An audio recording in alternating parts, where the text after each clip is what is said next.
Olá, pessoal. Aqui é a Márcia. Nosso podcast de hoje é com um convidado muito especial, o Alan. Alan, obrigada por aceitar esse convite, esse desafio. Oi, eu sou a Clarissa. A gente está aqui hoje com esse convidado muito especial. Vou falar um pouquinho sobre ele. Alan, se apresenta pra gente. Pessoal, meu nome é Alan Cepini, 25 anos de trajetória na carreira da comunicação. Passei por Record, SBT, Jovem Pan, Grupo GRPcom, que é aqui do Paraná, na Gazeta do Povo, na direção. E atualmente head de agência de publicidade na área de estratégia e liderança de times. Então acho que a gente tem um papo bacana para bater hoje aqui no podcast. Legal. Alan, você tem uma experiência grande com liderança e comunicação. E um desafio importante para a liderança, para um líder, é se comunicar com a equipe, é a comunicação. Você já passou por desafios? Com certeza, a gente estava até comentando aqui nos bastidores, essa área da comunicação, todo mundo pensa que quem trabalha em comunicação tem facilidade de se comunicar. E muitas vezes, ao longo desses 25 anos, 20 já na liderança de times, passei por desafios onde empresas de comunicação não se comunicam. Então, é uma batalha diária. Eu acredito que em todos os segmentos isso acontece. Mas nesse convívio que eu tive na área de comunicação, era uma batalha diária. Porque não é simplesmente, quando você está liderando um time, não é simplesmente você delegar funções, chefiar pessoas. Né? Você tem que engajar essas pessoas a entenderem que aquele propósito faz sentido. E muitas vezes não faz sentido para a pessoa, porque a pessoa talvez não queria nem estar ali naquela posição. Então você tem que conquistar aquelas pessoas e tentar formar um time da melhor forma possível, né? Alan, desculpa. Você tem alguma dica prática assim, para a gente pensar em como se comunicar melhor com a equipe?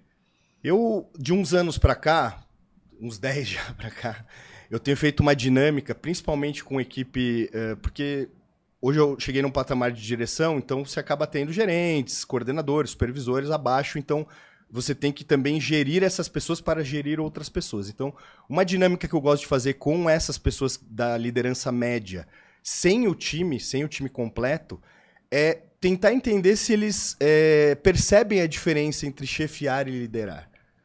Muitos né? não percebem, e aí eu uso né? alguns exemplos práticos. Você consegue fazer uma pessoa pular de um prédio?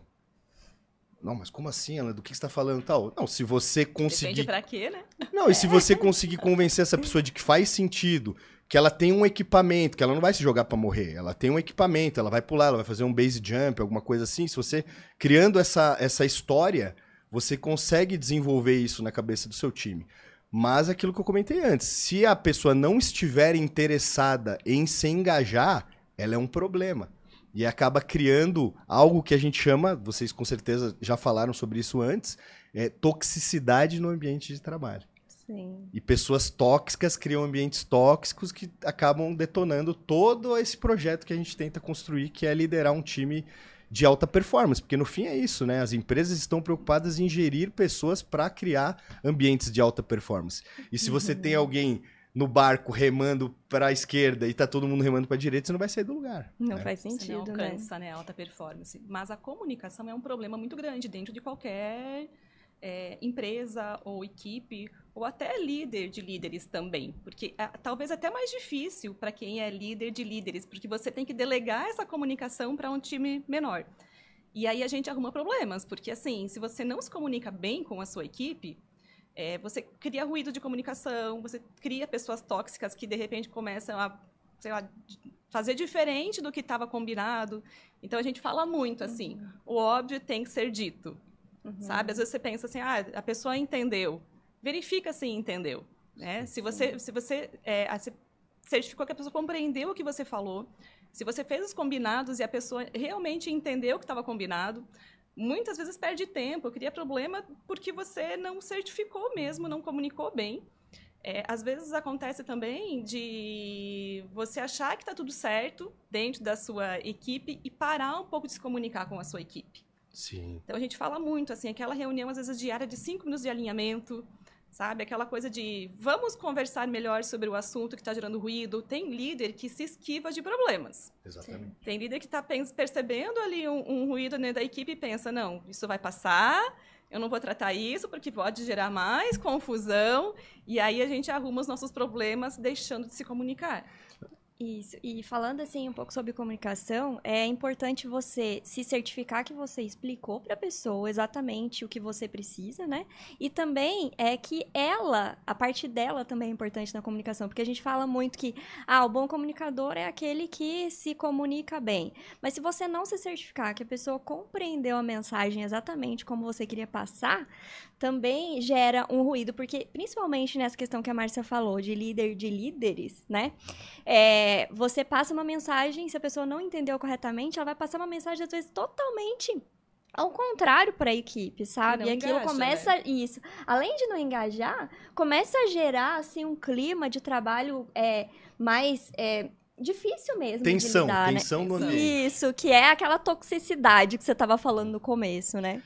Acho que vocês bateram em 2 pontos que são imprescindíveis. Tem gestor de gestor, né? Gestores macros que gostam de trabalhar na gestão do caos. Não, deixa explodir e vamos ver quem que sobrevive. Eu já passei por isso, não vou citar locais que eu já trabalhei nesse formato, mas existe sim líderes de líderes que operam neste formato de gestão do caos. E é horrível, porque isso faz com que a saúde do colaborador seja prejudicada, a saúde dos gestores liderados desse gestor também, né? Eu já perdi cabelo, já fiquei com crise de ansiedade, já tive que tomar calmante, né? Então, e aí você começa a pensar, faz sentido ficar nessa empresa ou é melhor eu mudar de posição para outro lugar que vai me deixar mais tranquilo, que eu vou ter realmente como desenvolver? Porque no fim, pelo menos na minha concepção, a gente tem que desenvolver um trabalho que ele também seja gratificante para a nossa trajetória profissional. Claro. Né? Eu, quando eu me identifico nos projetos, e a minha carreira ela tem várias passagens por vários lugares, mas se vocês analisarem, eu fiquei 6, 7, 8 anos em cada lugar que eu passei. Eu não fiquei pingando de galho em galho, né? Uhum. E esses ciclos, eles terminaram porque a minha tarefa nesses locais terminaram. Uhum. Meu projeto se encerrou. Né? Eu há 2 anos e meio atrás, estava com o Grupo Massa de Comunicação, que é do apresentador Ratinho, e o meu ciclo se encerrou. Eu fui head de plataformas digitais de interatividade por alguns anos, fiz um excelente trabalho, me ofertaram a posição de diretor da rede de rádios, da Massa FM, que tem 77 rádios no Brasil. Criei um projeto super bacana, expandimos esse projeto, chegou um ponto que já não fazia mais sentido, já não tinha mais outra cadeira. Então eu agradeci, o ciclo foi bom para todo mundo, encerrou e fui para outro lugar. Então esse eu acho que é o ponto que a gente está falando de gestores, né? Entender o seu ciclo dentro das empresas e fazer por bem, né?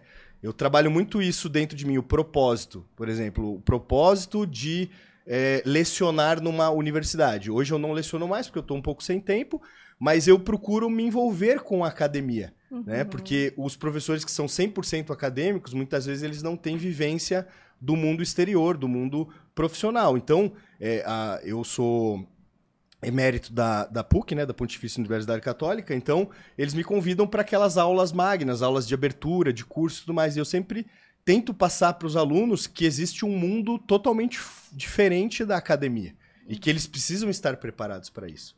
Né? Eu levei uma informação esses dias de que 82% da população ainda ouve rádio FM e praticamente 99% dos alunos que estavam participando da palestra não acreditaram. Né? Eu mostrando slide de cantar Ibope, com pesquisa e tudo mais. Não, mas todo mundo está no Spotify, todo mundo... Que é uma geração muito digital hoje em dia. É uma geração digital, mas também existe... A gente sempre fala isso, né? Na minha área tem muito isso de publicidade. Existem as bolhas. Então, por exemplo, você tem iPhone, todo mundo que circula no seu ambiente tem iPhone, você acha que no Brasil todo mundo tem iPhone. 3% da população no Brasil tem iPhone. 3%. Né? As pessoas têm Motorola, tem Samsung, tem celular da Positivo. Só que como a gente vive nesse ambiente, a gente acha que todo mundo tem iPhone. Então, a mesma coisa. Como a gente vive num ambiente onde todo mundo ouve streaming, Spotify, outros, Deezer... Acho que todo mundo ouve streaming, mas na verdade existe uma população gigantesca, principalmente acima de 35, 40 anos, que é pré-digital, que veio desse mundo da televisão e do rádio, né? Sim. Nesse ponto, a gente fala um pouquinho sobre as gerações, né? As diferenças de gerações E os conflitos geracionais. E conflitos geracionais, que é outro ponto que é muito importante na nossa liderança, né? A gente conseguir conviver com várias gerações dentro de um ambiente de trabalho e conseguir engajar essas pessoas para, né, apresentar os resultados que a gente precisa.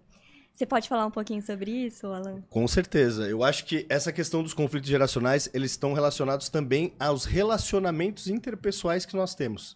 Sejam eles em casa, no trabalho, na vida social, a gente realmente tem uma grande diferença. Eu, por exemplo, estou muito mais perto dos 50, eu tenho 44, mas estou muito mais próximo dos 50 do que dos 20. Né? Se você for analisar do ponto de vista que a vida não volta, então eu estou me encaminhando para a segunda etapa da minha vida. Né? A ampulheta virou e agora eu vou seguir para o meu segundo ciclo.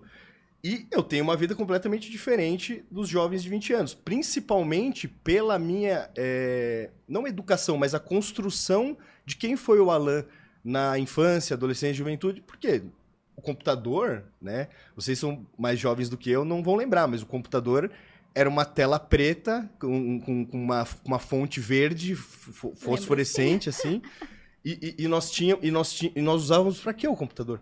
Para fazer alguns cálculos, né? Para fazer algumas programações básicas, MD, aquela coisa toda.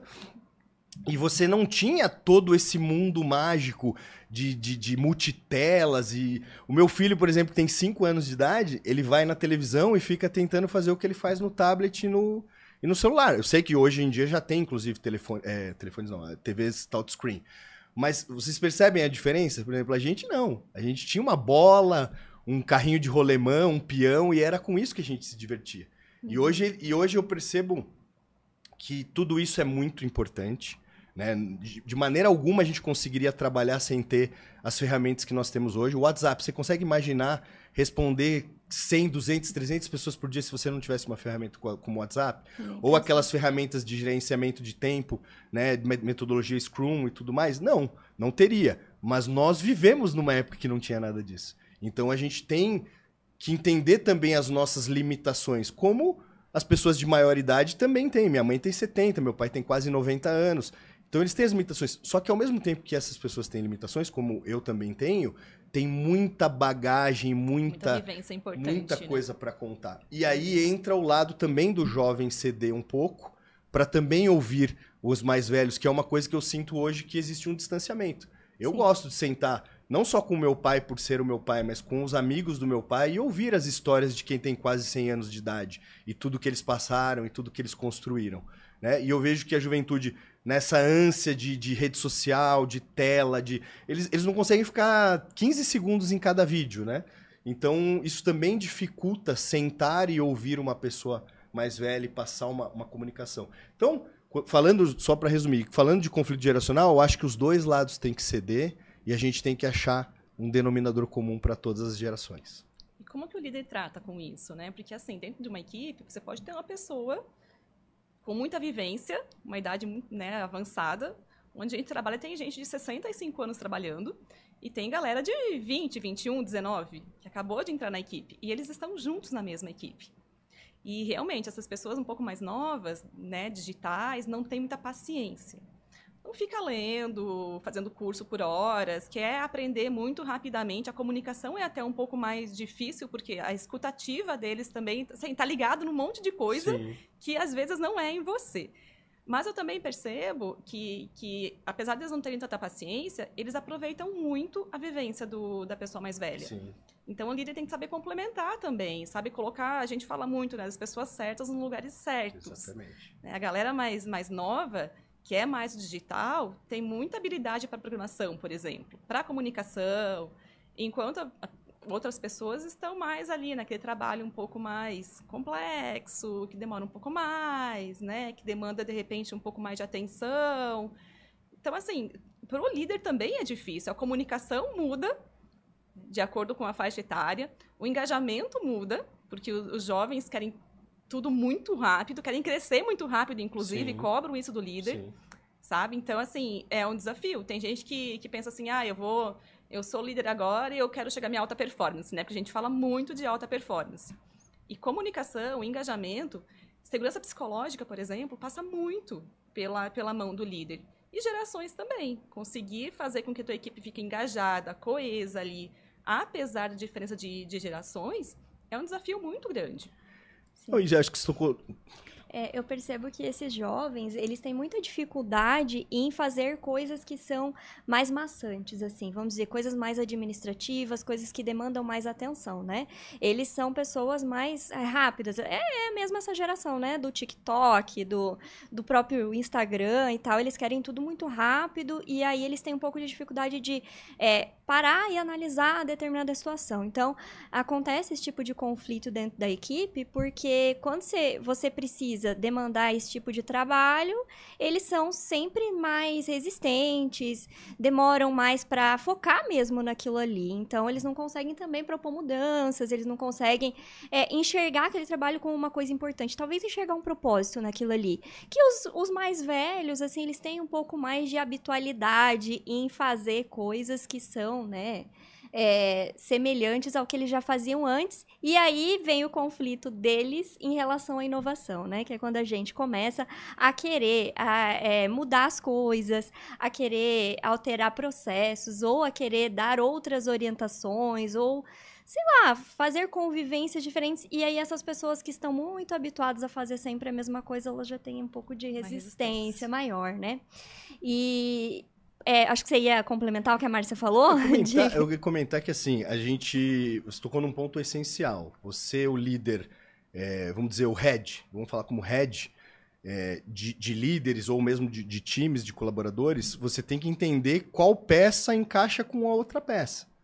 Né? Não dá. Se você perceber que uma pessoa tem uma realidade, um perfil, e a outra tem um perfil completamente diferente, e elas não se complementam, né? Você não vai conseguir trabalhar e isso vai criar uma animosidade e aí essa animosidade pode despertar uma toxicidade, que era aquilo que eu estava falando, porque às vezes a toxicidade ela não nasce porque a pessoa é má e ela quer criar aquele tumulto. Ela simplesmente não consegue se identificar naquele habitat, não consegue trabalhar com aquelas outras pessoas e aí aquilo começa a realmente criar um ambiente tóxico, um ambiente ruim. E isso vai acabar respingando em todas as pessoas, porque daí começa a ficar doente, aí você vê que as pessoas vêm menos para o trabalho, começa a apresentar atestado e tal.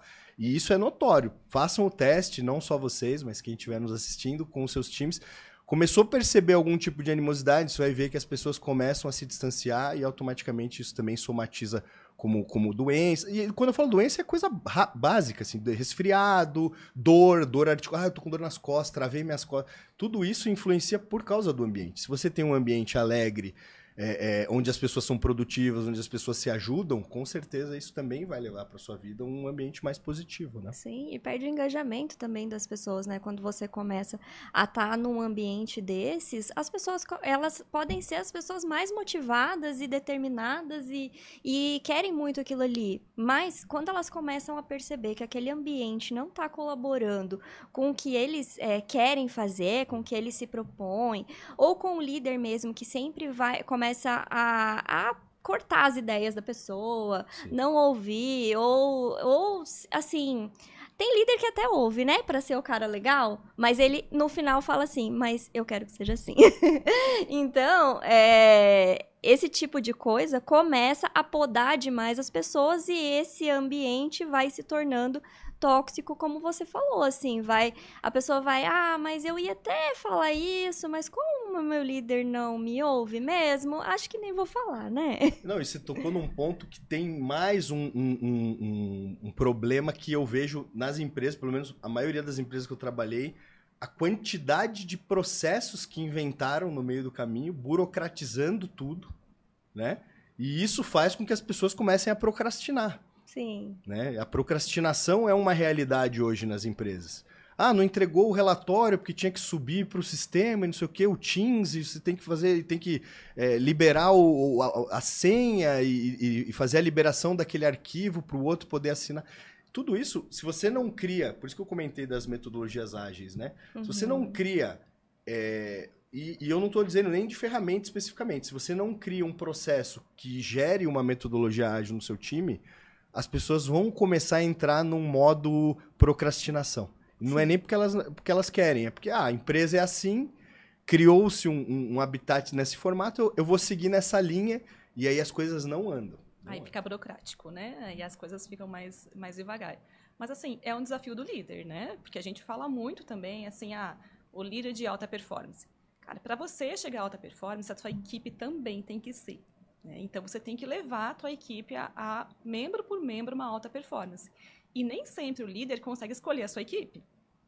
Né? Às vezes, você entra numa empresa e, essa aqui é a sua equipe. Se vire. Não, posso trocar? Posso demitir alguém? Posso fazer alguma coisa aqui? Não. E aí isso fica um pouco complicado, porque você vai ter que lidar com gerações diferentes, com processos burocráticos às vezes. E aí, por que eu falei muito antes, né, da comunicação, segurança psicológica? Até, de repente, pode ser burocrático, pode ser difícil, mas, assim, passa tudo pelo líder. Uhum. Assim, tirar o melhor das pessoas, tentar fazer um time coeso, por mais que tenha diferença entre eles, isso é muito importante. Porque senão você não consegue fazer com que essa equipe te eleve. E aí, como você vai fazer enquanto líder se você não tem a sua equipe ainda com você? A Clarissa falou agora há pouco, o líder escutou, mas impôs a sua opinião. Isso não é liderança de alta performance. Sim. A gente fala muito em gestão participativa. Você precisa realmente escutar o teu funcionário. Porque todos têm que colaborar, né? A gente fala também, assim, quem sabe mais do processo, quem vai ajudar o líder, não é o líder que vai ajudar a equipe. É a equipe que vai te ajudar enquanto líder, porque eles vão saber o que está dando errado, o que pode ser melhorado, qual é o potencial de cada um, para o líder trabalhar com isso.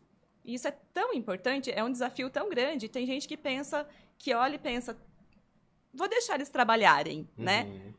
Mas não funciona assim. Não. Você não vai conseguir tirar melhor da sua equipe se você não tiver uma boa comunicação, segurança psicológica, se você não melhorar os seus processos. Hoje tem muito... Ficou mais burocrático, sim. Antigamente era imprimir um papel, assinar, tá aqui o relatório, né?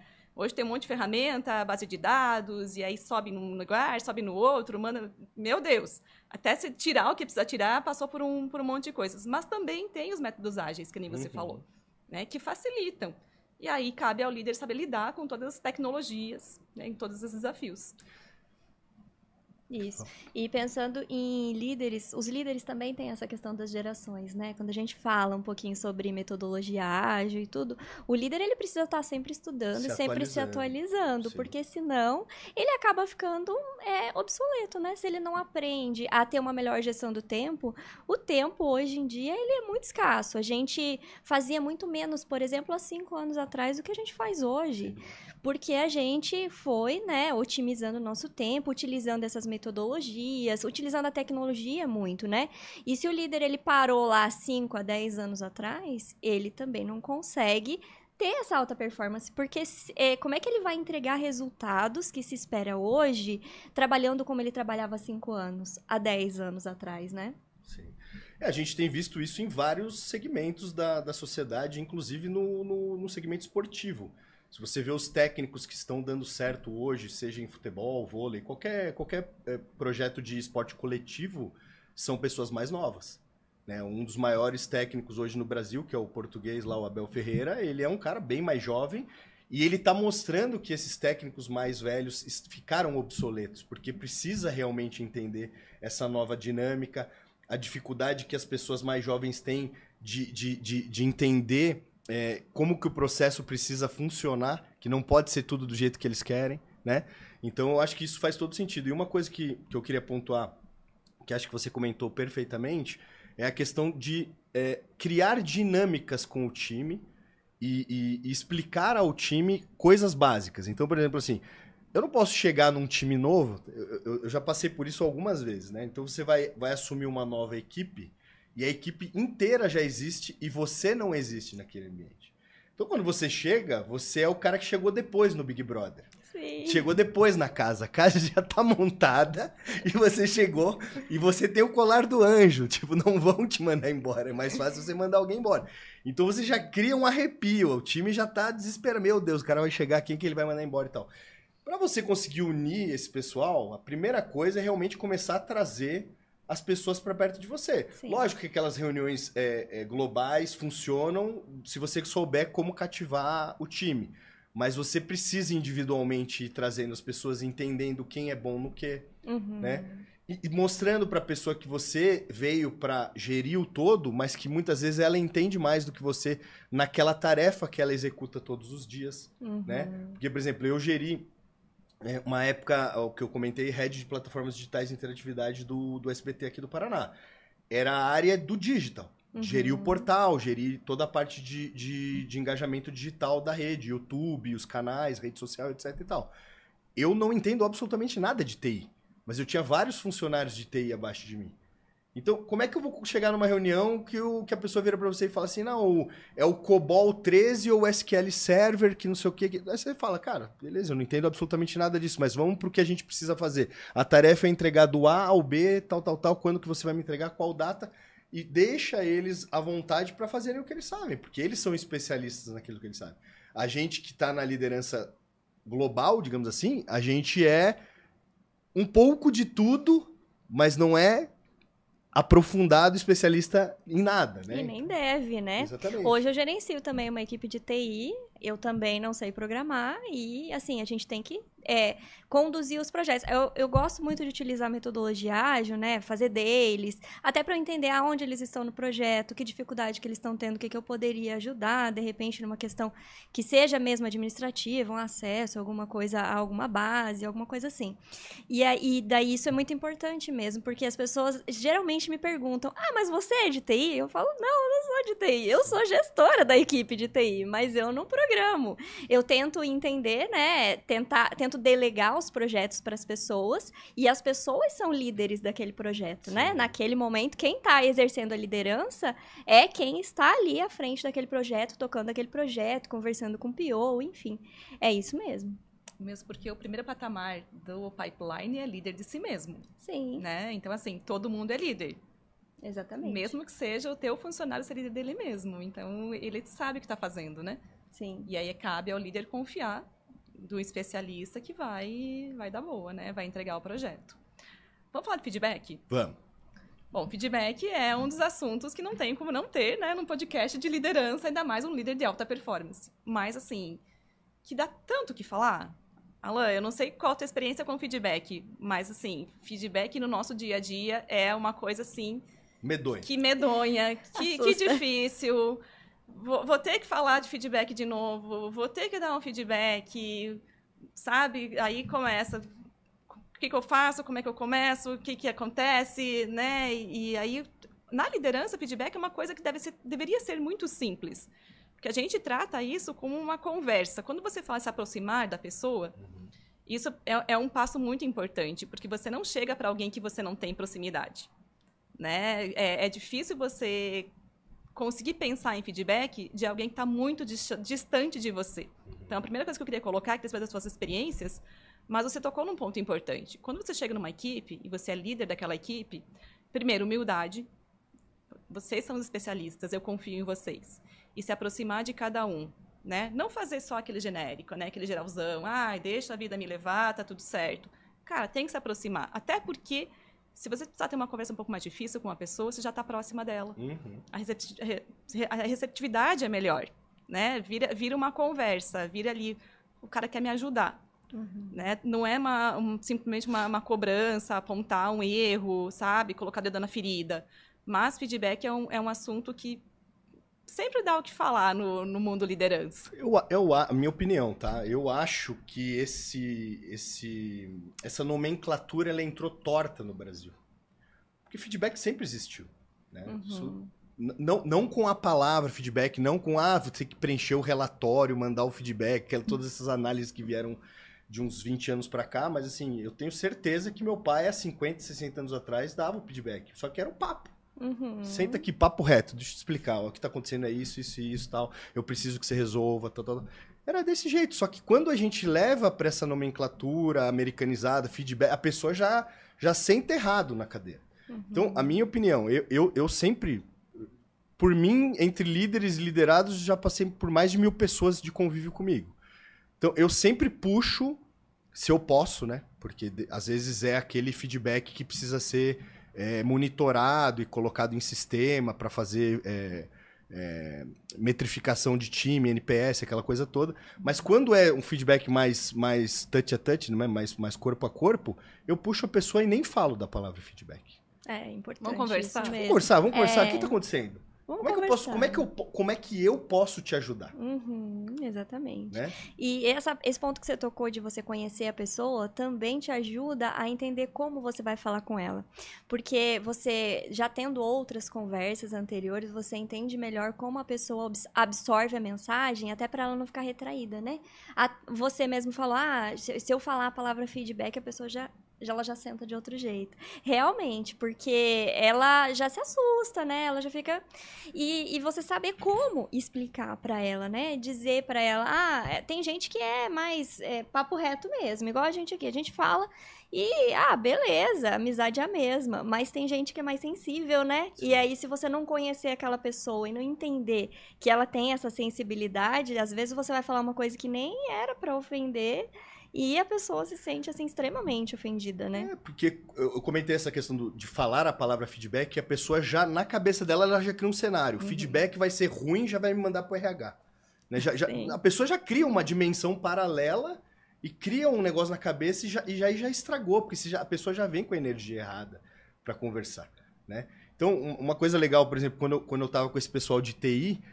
eles são muito fechados entre eles. Muito. Né? Eles só falam o papo deles, porque eles jogam jogos online, eles se encontram e tal, eles têm o mundo deles.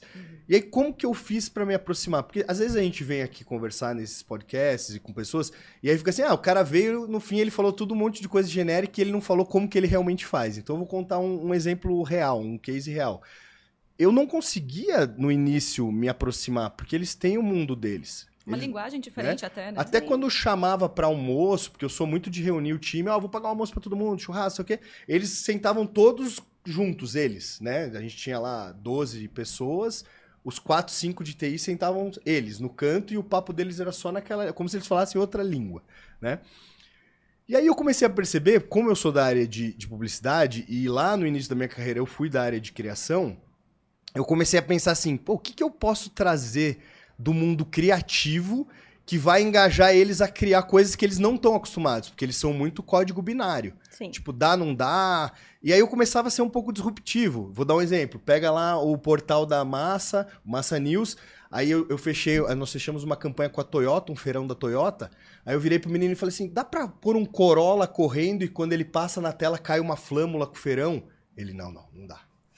Eu falei, como não dá? Você não é só programar, tal. Aí o menino continuou batendo na tecla. Aí o que tava do lado falou, não, dá pra fazer, porque a gente faz essa programação aqui, tal. E no fim eles se engajaram numa tarefa que eles não fariam normalmente. Porque eles estavam acostumados com as matérias, o bloco, e eu tirei eles da zona de conforto, mas de uma maneira aventureira, como se fosse uma gincana. E aí eu ganhei o time. Dali pra frente a coisa... fluiu numa outra realidade, eles vinham na minha mesa, a gente tá com uma ideia, porque se deu aquela ideia, a gente podia fazer. A gente fez transmissão na época, eu tava lá em 2018, que teve Copa? 2018, né? 22. E foi na Rússia, Copa na Rússia. A gente fez umas transmissões direto da Rússia e entrava online e tinha que ter toda uma capacitação ali do pessoal de TI para trabalhar em cima desse broadcast e tal. E foi muito legal, porque criou uma aventura. Tipo, tô participando de um projeto que eu não participaria se não tivesse alguém criativo trazendo essas inovações. Porque senão eu poderia ser um líder... Por isso que eu falo da questão de alta performance. Eu poderia ser um líder que gere o portal de notícias. Mas não, eu quis ir além. Eu quis forçá-los a correr um pouco mais rápido. Porque no fim essa é a dinâmica, né? O líder ele tem que apertar o passo de uma maneira que as pessoas consigam acompanhar, mas ele não pode... fazer aquela marcha atlética, andar ali um pouco mais rápido. Ele tem que tentar, cada volta, vou puxar o time um pouco mais. Vou aumentar aqui 2 km por hora, 3 km por hora. É o que a gente vê no esporte, serve para o mundo corporativo. Isso. Você tem que levar eles com você e não pode ser uma coisa muito impossível, né? Tem que ser uma coisa possível para você poder engajar a equipe e que eles entreguem, se sintam orgulhosos daquela entrega também, né? Porque provavelmente eles devem também contar essa história hoje em dia, né? Porque eles devem falar, olha, o Alan fez isso comigo e olha, eu achei que era impossível e deu certo.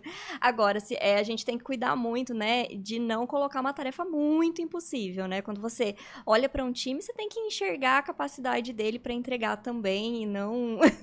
Não, e aí o pulo do gato, você falou, eu não pensei isso da minha cabeça. Eu fui no Terra, fui no UOL, fui em portais maiores e vi que isso já existia.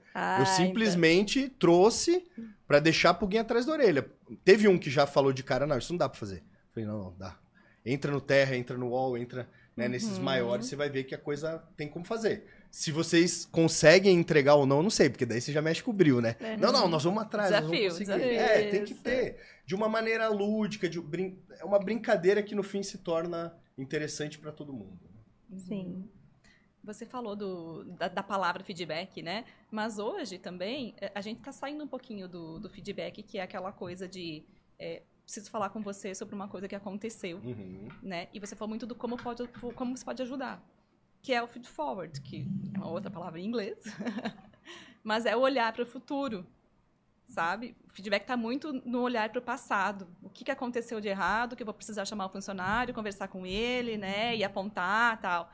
E aí, assim, o feed forward, ele já... Como eu posso te ajudar? Como é que a gente faz isso para o futuro? Como é que você melhora? Como é que você se reposiciona? Como a gente vai combinar reposicionamento, né? E como é que eu posso te ajudar com as melhorias? Isso engaja demais o funcionário, porque ele percebe que você não está ali para apontar, para punir, para dizer, isso foi errado, ponto, né? Você está ali para dizer, eu estou junto com você, sabe? Então, vamos fazer diferente das próximas vezes? Sei lá, aconteceu alguma coisa, não entregou um resultado, algo que deu errado, você deu um desafio. E se não saísse esse desafio, né? Poxa, tudo bem. Talvez a gente tente da próxima vez e vai dar certo. Mas o olhar para o futuro é muito importante para o líder, porque senão você desmotiva a tua equipe. A gente fala muito de engajar, de motivar, mas assim, quando você só aponta, né? Quando você não tem humildade para reconhecer, eu não sei isso, sabe? E você não está junto com a tua equipe, você acaba minando aquele clima. Você não está motivando um funcionário dando um feedback. Feedback, na verdade, ele funciona, né? Essa conversa que a gente fala, ele funciona para o funcionário ser melhor. Se não for assim, nem faça. Se você não quer sair dessa reunião, dessa conversa, né? Com um combinado, com uma melhoria, com um reposicionamento, com a pessoa mais engajada do que entrou, é melhor nem fazer, porque ele vai ser tóxico, ele não vai ser negativo, ele não vai ser positivo, né? Vai ser negativo. E aí você precisa sair com um funcionário melhor do que entrou na reunião. Sim. E a gente fala muito também do contrário. A gente tem sessões de... Tem empresas que tem lá, fechamento do ciclo, você precisa, como líder, ter que fazer aquela conversa, né? Aquela sessão de fechamento. Então, tem líder que é muito natural, que faz toda hora isso, aconteceu alguma coisa, chama, vamos conversar, né? Já acerta ali. E tem líder que deixa a vida me levar e só faz ali o beabá, né? Sou obrigado a fazer no final do ciclo, então vou fazer. E aí, o contrário também é verdadeiro, e é muito bom pedir feedback para o teu liderado. Porque ele entende que você, inclusive, está disposto, né, a assumir alguma fragilidade, alguma coisa que você precisa melhorar, e ele tem a oportunidade de conversar com você sobre algo, de repente, que tenha acontecido, ou que ele não concorda, ou que ele queira te falar. E nem todo líder entende o quanto isso é importante para um liderado, sabe? Porque, às vezes, a pessoa da equipe, ele não tem essa... Primeiro que ele não está, né, no cargo de líder, então ele não tem essa coisa, depende da proximidade que ele tenha, de chegar para você e pensar, eu vou dar um feedback para ele, sabe? Então, você ganha muito a tua equipe, ganha muito engajamento também tendo essa troca de experiências. Eu acho que você tocou no ponto, é o diálogo. Sim.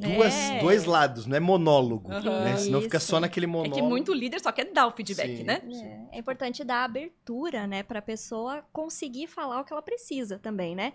Porque dependendo da postura do líder, ela fica insegura em falar o que ela precisa. Então, essa proximidade que a gente tem falado aqui, né, desde o início, ela é muito importante para que a pessoa consiga também falar.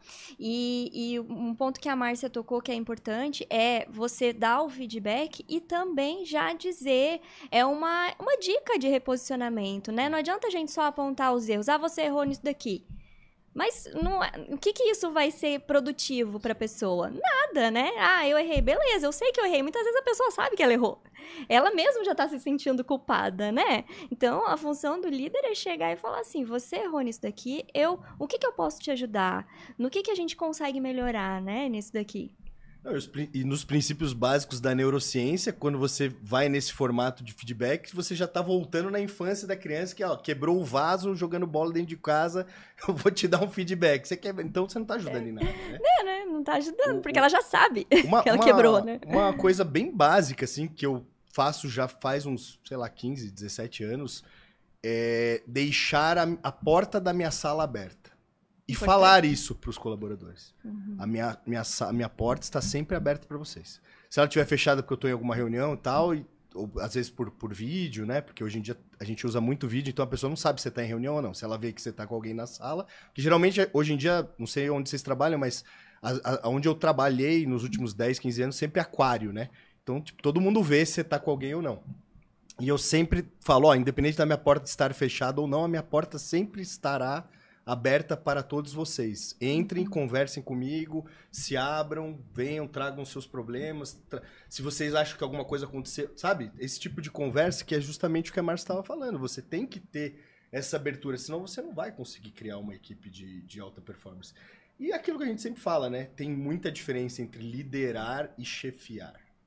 Né? Sim. Mas eu acho que as nossas gerações estão mudando muito isso, né? Eu venho de um ciclo geracional desses últimos 20 anos, vendo a mudança de gestão, assim, do que eram os meus líderes. Esses dias mesmo eu estava comentando, vou até comentar um negócio bizarro, aproveitar que é podcast que é mais solto, você pode falar essas coisas. Eu estava lembrando esses dias que há uns 15 ou 18 anos atrás, eu tinha um diretor, não vou citar nomes, que ele fumava cigarro em cima da gente dentro da reunião. Nossa. Tipo, é um absurdo isso aqui, vocês não estão batendo a meta e tal. Podia fumar dentro da empresa.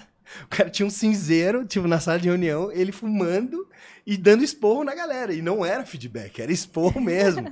Tipo, isso aqui tá um lixo, cadê a meta e tal. Então, você traça um paralelo disso. Eu tava conversando com um gestor de uma grande empresa esses dias que trabalhou comigo na época. Ele fala, cara, como que a gente trabalhava nesse formato? Sim. Era surreal, era altamente tóxico. Sim. Era horrível, mas a gente sobreviveu. Né? E como é que era a saúde mental nesse momento aí das pessoas? Eu acho que a gente não tinha muito esse discernimento. Eu tô te falando quase 20 anos atrás, eu tinha 25 anos, 20 e poucos anos de idade. Então... assim, eu também venho de uma outra geração onde os nossos pais também eram diferentes dos pais de hoje. Hoje, por exemplo, eu não sou um pai que bateria no meu filho. Sim. Né? Cada pai tem o seu jeito de lidar, tomar palmadinha e tal. Mas eu prefiro me ajoelhar e olhar no olho do meu filho e conversar diretamente com ele num formato que eu faço com o meu time. Filho, você errou. Tipo, não é assim que as coisas funcionam. Não adianta ficar dando showzinho, se jogar no chão. Isso não vai te levar a lugar nenhum. Esse teatrinho, sabe? Para ele entender que as coisas não funcionam daquele jeito. Sim. Ele vai ter frustração. Todo mundo na vida vai passar por alguma frustração. A não ser que a gente tenha nascido príncipes e princesas num reinado mágico, nós vamos passar por frustrações. Então a gente tem que tomar esses cuidados. E se a gente puder fazer isso desde pequeno pelos nossos filhos, melhor ainda, né? Para eles chegarem na vida adulta com um certo... uma certa carcaça, né? Para não chorar no trabalho com problemas que vão acontecer. E sempre acontecem, né? Acontece. E isso daí que você falou é muito importante, porque assim, a própria sociedade mudou, né? Essa questão de como os filhos eram tratados e hoje como eles são, isso também reflete no ambiente de trabalho, porque se eles têm apoio maior dos pais, eles também esperam isso do líder, eles também esperam isso da equipe, dos colegas. E quando eles não estão enxergando isso da equipe mesmo, dos próprios colegas ou do próprio líder, isso também se torna um ambiente bem complicado, assim, de lidar.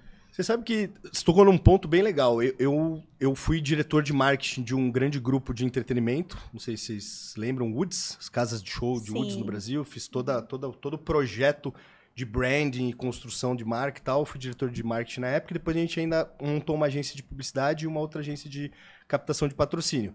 E foi esse caso. Eu cheguei numa equipe que já existia. Não existia um head, mas já existia uma coordenação e eu fui contratado para ser o diretor e ampliar o time, porque a empresa estava crescendo e tudo mais.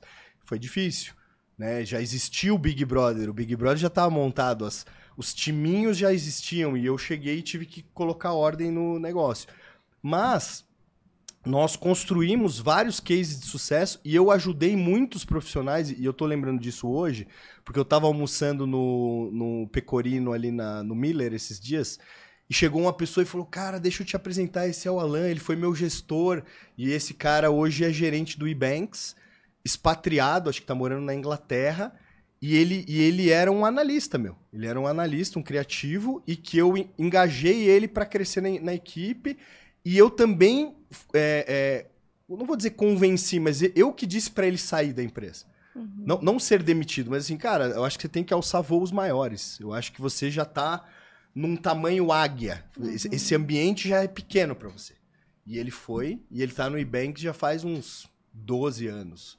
Né? Isso, então... é aquilo que você falou sobre os ciclos no começo, né? De a gente ter os ciclos ali dentro daquela empresa e você já cresceu aquilo que você tinha que crescer ali dentro. Então você precisa alçar novos voos, né? Mas as pessoas têm dificuldade de muita sair da zona de conforto. Eu tô aqui. Ele levou 6 meses para tomar essa decisão. Sim. E eu via que ele não entregava mais. Ele bateu no teto e ele tava ali simplesmente cumprindo tabela. Sim. E foram conversas e conversas que eu falei, cara, você tem que buscar um negócio melhor pra você. Eu não vou te mandar embora, não faz sentido eu te mandar embora, você tem que buscar. E aí ele participou do processo seletivo e sempre que ele me encontra, ele me agradece. A gente se encontra bem esporadicamente, a cada 2, 3 anos, em lugares totalmente aleatórios, e o cara sempre me encontra e vem me agradecer. Então, isso também é um propósito, né? Isso também é legal pra quem é gestor, saber que as pessoas se desenvolveram sob a sua gestão. Mas isso vem muito com o papel do líder, né? Desenvolvimento de pessoas. Às vezes você enxerga um potencial que nem a pessoa sabe que ela tem. Né? A pessoa fica muito na zona de conforto, tipo, tô bem aqui, tá quentinho, tá tudo bem. E aí o líder tem essa função de desenvolver pessoas e fala, cara, vai um pouco mais alto, né? Voa um pouco mais, porque você tem potencial. Tem muita gente que passou pela nossa vida, com certeza, porque eu já tenho 25 anos da empresa que eu tô. Começou a trabalhar com 12? Tá fazendo as contas? Não, a conta fecha, assim. Mas na minha trajetória de liderança, teve muita gente que eu encontrei assim. Eu tô aqui, tá tudo bem. Não, cara, não tá tudo bem. Você pode muito mais, tem muito mais potencial. E hoje a pessoa olha para mim e fala assim, realmente você tinha razão, né? Você me ajudou. Eu fui mais para frente, mas porque você me empurrou. Uhum. E esse é o mais gratificante, pelo menos para mim. O meu maior prazer não é salário. Sim. É você conseguir trabalhar o seu time para ser melhor a cada dia. E, consequentemente, isso vai gerar projetos melhores que vão gerar mais receita financeira. Mas esse é o verdadeiro propósito do líder. Sim, dentro da empresa que a gente trabalha tem uma certa estabilidade. Isso é um pouco mais difícil, né? Porque daí as pessoas pensam, eu vou fazer o quê? Eu vou pro mercado, vou sair daqui, né? E isso foi engraçado, porque esses dias também aconteceu isso comigo. Teve uma pessoa que trabalhava aqui com a gente e surgiu uma oportunidade para essa pessoa ir para São Paulo, numa função que a pessoa queria muito ir, mas teria que se mudar daqui. E aí eu cheguei pra pessoa e falei assim, olha, eu tenho uma oportunidade pra você lá em São Paulo, se você tiver afim, tiver querendo ir, eu vou te indicar. Aí a pessoa fez igual esse teu funcionário, eu vou pensar. Passou alguns dias, a pessoa me procurou e falou assim, eu quero ir. Aí eu indiquei, a pessoa tá lá, tá indo super bem, assim. Eu fico acompanhando lá pelo LinkedIn, vejo as postagens e falo, meu Deus, essa pessoa voou, sabe? Sim. E eu enxerguei o potencial nele naquele momento, mas assim, fui também timidamente, né? Você quer? Se você quiser, de repente. E aí a gente traz, assim, esse orgulho, né? É um pouco da construção do legado do líder também, né? De a gente enxergar esse potencial nas pessoas, indicar e ver como elas cresceram e às vezes elas estão lá em cima, na nossa frente, muitas vezes, né? E isso não tem problema nenhum, gente. Não, claro que não. Sim. Claro que não.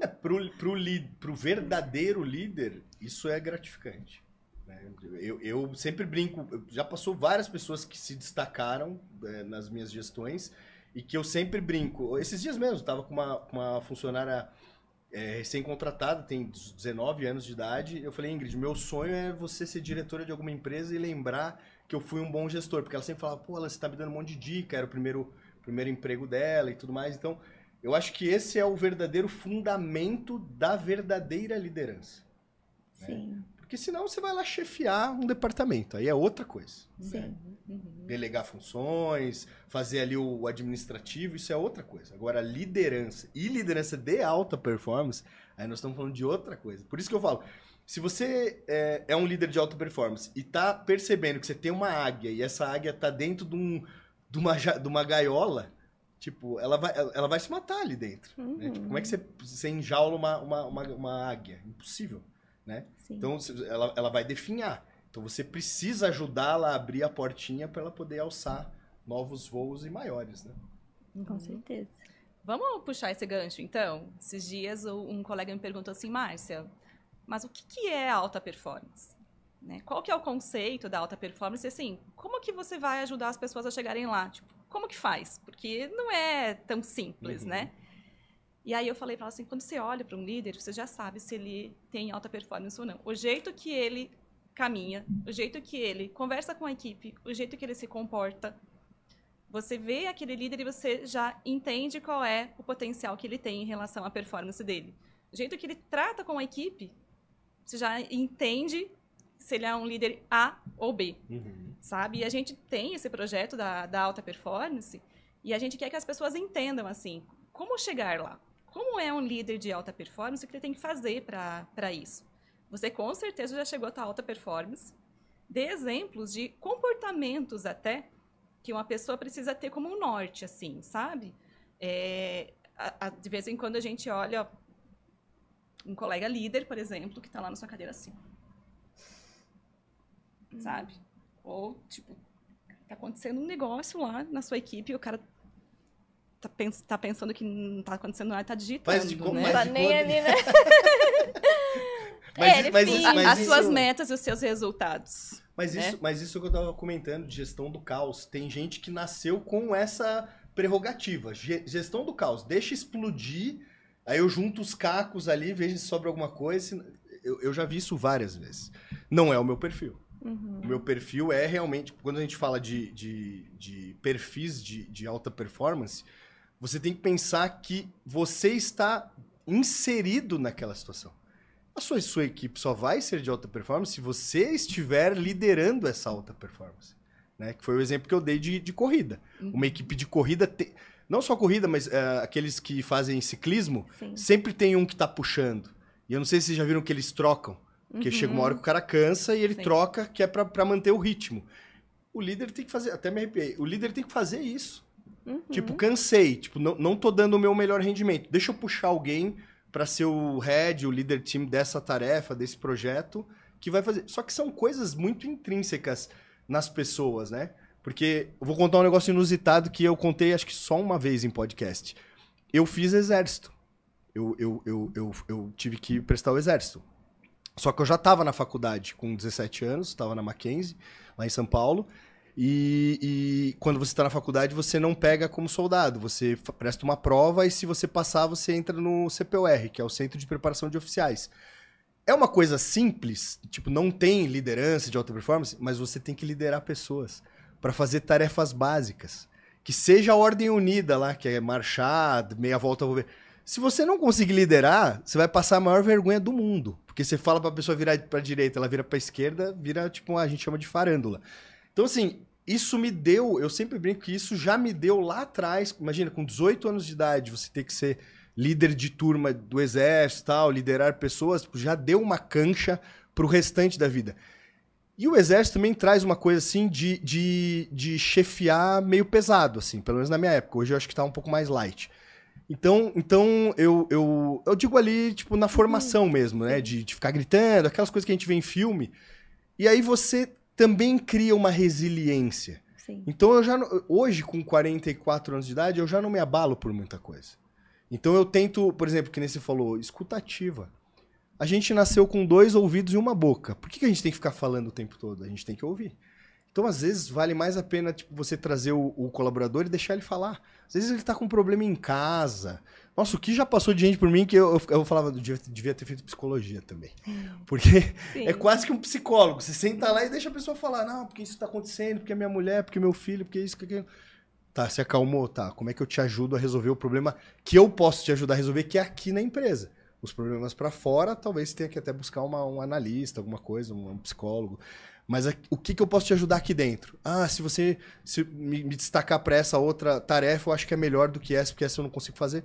É isso, esse é o trabalho. Fazer esse manejo de forma eficiente do tabuleiro, porque no fim é um jogo de xadrez, né? Mas como é que você percebe, por exemplo, assim, eu sou um líder de alta performance?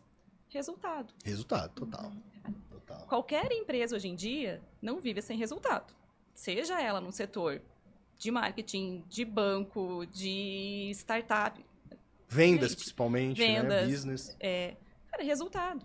Tem muito líder que tá lá e pensa, nossa, eu sou o supra-sumo. Se olha o resultado do cara, não tá entregando. Ou tá na tampa. Né? Ou tá que é o que a ali, gente né? fala, eu faço 100% da minha meta. Cara, você tá na média. Né? E o cara, pra mim, o líder de alta... Desculpa te cortar. O líder de alta performance é isso. Tipo, o cara chega numa empresa... Uma vez eu fui assumir um desafio numa empresa, a empresa não batia a meta fazia 10 anos. Não sei como é que eles estavam sobrevivendo. Eles não batiam meta há 10 anos. Foi caótico, porque eu fui gerir... Foi a primeira vez que eu fui gerir um time tão grande. Eram quase 100 pessoas.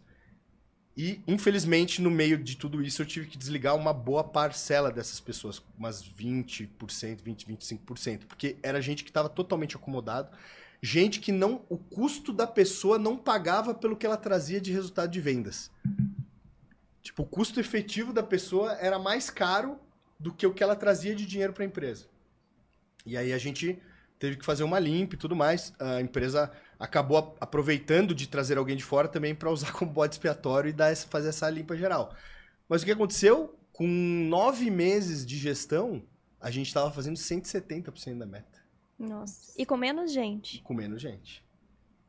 Só que assim, eram pessoas que não poderiam estar lá há muitos anos. Eu cheguei a pegar pessoa na empresa, vendedor. Vendedor não tem que ficar sentado na cadeira dele. Tem que fazer visita, tem que fazer... A gente sabe como é que trabalha, né? Vendedor. Hoje o cara pode ser vendedor da casa dele, se ele quiser. Home office, desde que ele venda. O colaborador estava com os 2 pés na mesa, em cima da mesa. Não vou fazer aqui para não sujar a mesa. Falando no celular, assim. Tipo, umas 2 horas da tarde. Eu cheguei e falei, tá tudo bem? Não, tô com a meta batida. A meta dele era 35 mil reais. Eu falei, não, tá bom. Você acha que não precisa fazer mais nada pra empresa? Não, minha meta batida. Era tipo dia 16, 17 do mês. Tá bom. Falei mais nada. Cumpriu o seu, é isso aí, né? É isso. Então, já que ele cumpriu o dele naquele formato, a gente também cumpriu o nosso daquele formato e convidou o profissional a ir buscar novos desafios, né? Mas isso que você falou é legal, né? Que vocês conseguiram atingir o resultado maior com menos gente. Sim. Por quê? Porque essas pessoas, queira ou não queira, os outros enxergam que as pessoas não estão fazendo nada e não estão contribuindo para o resultado. Então, aquilo ali contamina a equipe. Exatamente. De um jeito que, assim, todo mundo começa a fazer menos. Porque pensa assim, eu tô carregando o outro nas costas, muitas vezes. Pra que eu vou bater mais meta para cobrir o buraco do outro? Exatamente.